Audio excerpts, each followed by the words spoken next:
This is my Tuesday morning Facebook Live. Thank you, everybody, for joining me. It's always a pleasure to be with you. I am a little greasier, a little sweatier than I usually am. I'm coming directly from a workout, and that's kind of what I want to talk about. I don't know. I presume a lot of you have been watching the Olympics, and if you're watching on Channel 4, actually even on the streaming channels, there's a lot of commercials, and there seems to be a glut of a couple different kinds of commercials. I'm noticing a lot of medical commercials. I'm also noticing a lot of car commercials, and I'm noticing a tremendous amount of exercise commercials for all of the different kinds of exercise machines that are out there now. I saw Bowflex had one. Remember, Bowflex used to have those huge giant machines that were just like these big metal arms that hung out, and I actually never saw anybody actually using one. Then there was a Fitbit. There's sort of a iFit machine or something like that. I often watch the commercials with the sound off, so I'm not always capturing what they're really talking about. And there's a Peloton commercial, and I noticed that one because I have a Peloton. I'm a Peloton rider, and in fact, that was my workout for this morning. And it makes me think about, well, what's going on? Why particularly are there exercise commercials? And I think it's a case of, and this is what I want to talk about today, it's a case of monkey see, monkey do. There's a reason we humans are monkey see, monkey do animals. There's a reason we have that monkey see, monkey do expression. And, I remember learning it in nursery school, and as an adult, seeing it happen in nursery school. One, little boy does something. He spills his juice. Maybe this is a memory coming back to me from years and years ago.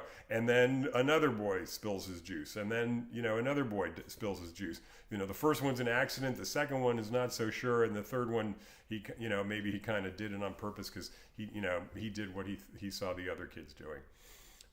Or, one child wants an extra cookie, and then everybody wants an extra cookie. We are social animals, and we take our cues from the society around us. And that's true in many, many ways. It's true in how we dress. It's true in what we eat. As people around us change their eating habits or try certain things, we'll try it as well. Some of it is and of course it's also in how we think. When the people around us are thinking a certain way, we're going to start thinking in that way as well.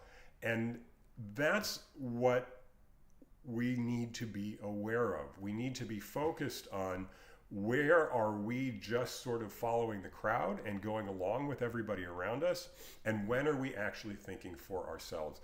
That's the work that is paramount in any kind of coaching engagement. I'm thinking in particular, of a man who talked about kind of hitting a wall in his own thinking. He was doing, he was doing an exercise, and he was trying a weight he'd never tried before, and he felt for a second like he could do it. He could actually push through that weight. And then there was this feeling of like, no, stop. You can't. You're not sure you can. And then he wimped out. He shrunk back. Wimped out's the wrong word. He shrunk back, and he didn't follow through. And I asked him, oh, this is interesting, I'm reconnecting. And I asked him this, and this is why I love exercise in particular, and workouts, and any kind of hobby that we take up. Because what we do in one area, we do in every area. And our workouts and our exercise, I think, as I talked about last week as well with my sister Susan Asher, on our rowing experience, is that what we are able to do in the boat, when we're able to push ourselves beyond our limits in the boat, we then create a kind of model in our minds that we're able to push ourselves somewhere else. And when we are about to do something, say in a workout, and we think, no, I can't do that, and we shrink back, it's a model for what we're doing to ourselves in other places in our lives. And I can only speak from experience. There is a feeling, and I can only speak from experience, and there is a feeling that comes when I am ready to say something that is the truth, And I'm concerned maybe it's not the nicest thing to say. Maybe I'm not sure I can say it without hurting feelings, even though it's not my intention to hurt feelings or to be a jerk. But I know if I say it, it will change the situation. It's my truth, and it's the truth that needs to be heard in that situation. And I have to, and it's literally a feeling of pushing through, of punching through. I'm going to punch through my personal obstacle, my personal hesitancy, my personal fear. It's as if I was going to squat a weight I'd never squatted before. I'm going to come down and I'm going to push through, and I'm going to do that weight. I'm going to say that thing that I want to say, but I'm afraid of saying. And the truth is, when I say those things, that's when I am feeling the most expressed for who I am, most expressed for my truth. And so we need to be aware of when we're censoring ourselves, when we're playing monkey see, monkey do. You know, if the monkey see, monkey do thing is to be diplomatic, is to always, you know, make nice, is to go along to get along, that's the standard that we've not just followed in our community, but it's the standard we've acceded to. It's the standard we've accepted. It's the standard we've taken on for ourselves. And there are times, and I think there are more frequent than we realize, when that is just not going to work for us. And I want to go one step further and say the truth is, that's when it's not going to work for everyone else either. That's when we actually we don't just sell ourselves out. That's what I've been talking about here, is that when we follow the crowd, when we are kind of playing monkey see, monkey do, we are, you know, to a certain extent, we're stifling ourselves. And so when we punch through that, we're expressing ourselves, we're actualizing, we're empowering, we're being our true self in a way we haven't before. But we are also, when we are stifling ourselves, to a certain extent, we're selling out and we're ripping off the community around us. Because when we say what's true, we change the situation. And we may even say what other people are thinking, but don't have the courage to say themselves. So we're kind of turning the monkey see, monkey do thing on its head and saying, watch this monkey do this thing, you can do it too. And you can break out in it. Now, there's a thing that my coach, Bob Felix, says, is that one person doing something in a crowd is, he's an outlier. He's a weirdo, he's a freak. But when a second person does it, then that gives permission to the crowd to do the same thing. And so it's almost like, you know, we need to find that partner who's gonna take our thinking the next step, who's gonna second us. That's, you know, maybe that's where Robert's Rules of Order come from. Every motion needs a second. We need to know that someone else agrees. It's not just an outlier. It's just not some, you know, a freak, a guy who always thinks differently. We need that monkey see, monkey do permission in a certain way.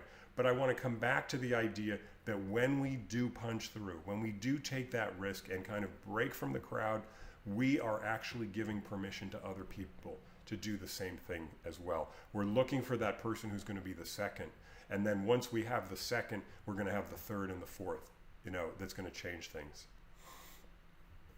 A great example of it is, this is very much second or third hand, but a great example of it is that at my synagogue, B'nai David, there was a very powerful dialogue between African Americans, between an African American church and our Jewish synagogue. Now I'm getting a reconnecting here, so I don't know I hope this is still broadcasting. And they met repeatedly about parenting. It was kind of like, talking about parenting matters and concerns from both sides of their community. And they, and they met regularly and talked about the different problems that they have as parents, and found out they all have the same problems wherever you are. Parenting is parenting. And one of their sessions happened immediately after a murder of an African American by the police, simultaneously with a violent arrest of an African American by the police. both of which were caught on video. This was not George Floyd. These were other victims of police brutality. And no one was talking about it. And one woman finally said after, 10 or 15 minutes, the truth is, I can't think about and really hear this other conversation because all I can think about is these two incidents of terrible violence and murder, and no one's talking about it. It's like this elephant in the room no one here wants to talk about, but I have to talk about it. And the minute she said that, it changed the dialogue, and everyone else said, wow, you're so right. I've been thinking about the same thing. I've just been afraid to bring it up. So sometimes when we are that outlier and when we do take that risk, we're taking that risk for not just for ourselves, but we're opening up for the world around us. So maybe that's what those exercise ads at the Olympics are showing us, that when these extraordinary humans who take all of their skills and their talents and focus them so precisely on a specific goal, are able to achieve the way they do, they're giving us permission to achieve as well. They're giving us permission to do the same thing as well. And the exercise manufacturing companies, the exercise equipment manufacturing companies are capitalizing on that monkey see, monkey do experience. Okay, that's fine. In late stage capitalism, that's the way the world works. But let's get behind that and let's find the human element in it, and that is that we are able to reach our potential when we give ourselves permission to do it. And we give ourselves permission to do it when we see other people do it. And when we do it, we give others the permission as well. That's what I want you to think about this week. Thanks so much for being with me.